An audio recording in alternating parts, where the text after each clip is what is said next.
Hello there. Ostensibly, this is my video blog YouTube channel because I make the most video bloggy sort of videos on this channel, and they're from me talking to you about things. And one thing that I liked about doing things in November is like, hey, I get to think about something every day, get to make a video every other day, and I have to think about something that's fairly interesting that I can talk about for about 3 or 4 minutes. And so, I've thought of something, because when I woke up, it was May 31st, and I saw a text message on my phone, and it said, book automatically renewed. Now, the book that I got is over there by my science fiction bookshelf, because it is, in fact, a science fiction book. And 2 weeks ago, I went to the library, got it, had a nice conversation with another librarian, saying like, hey, how you doing? You're gonna read this book? We just talked about the author. I also read another book by him, and we should read this new book.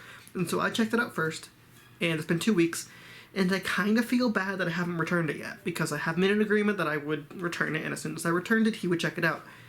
And it's still here. 2 weeks later, I haven't returned to the library because the book is still here, and yeah. But automatic book renewals are amazing, because it's just there. The computer does everything for you. I know, computers doing everything for you is one of the ways that they're going to take over the world, and it's going to be another one of the ways that they do things, you know, like they're going to have control over us, and like in the movie WALL-E, we're going to just be all complacent and sitting in our hover chairs, be like, oh yes, computer, please give me thing.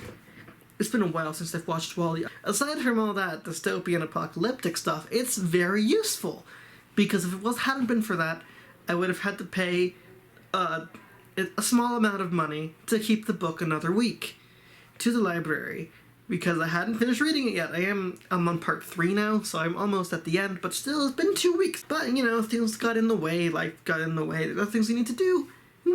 There's other things you need to do, and this is one of them. Me talking to you. It's one of the things that I want to do, not that I need to do, even though I'd love to need to do it. Like, as in for some need of, as some part of commitment. In committing to things like making videos or doing things online, like let's say an audio fiction podcast where you record like you write down like one page of a beginning of a fiction story, you read it out loud, you put it on an RSS feed and say, hey, I made a thing. Are there gonna be captions, like little pictures up here? No idea. Maybe, maybe not. That is for me to decide after I'm done recording. In the end, today we've learned that I like to make videos. Today we've learned that I like automatic book renewals from libraries because they make life easier and they save you money and save you time.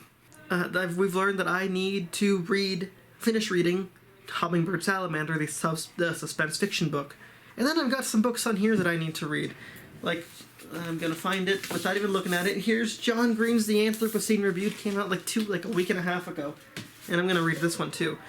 And so I've got things I need to do. And there's also other things I need to do that don't involve, like, doing creative or reading things. Like, yeah. There's just a lot of stuff in the world now. And in the end, just do what you can do, and don't beat yourself up over it. This has been the message at the end of this video. I left the candle on. I just noticed that. I'm gonna go turn it off. Okay, candle's out, and speaking of candles going out, it's also me leaving for today. This video is ending. Goodbye.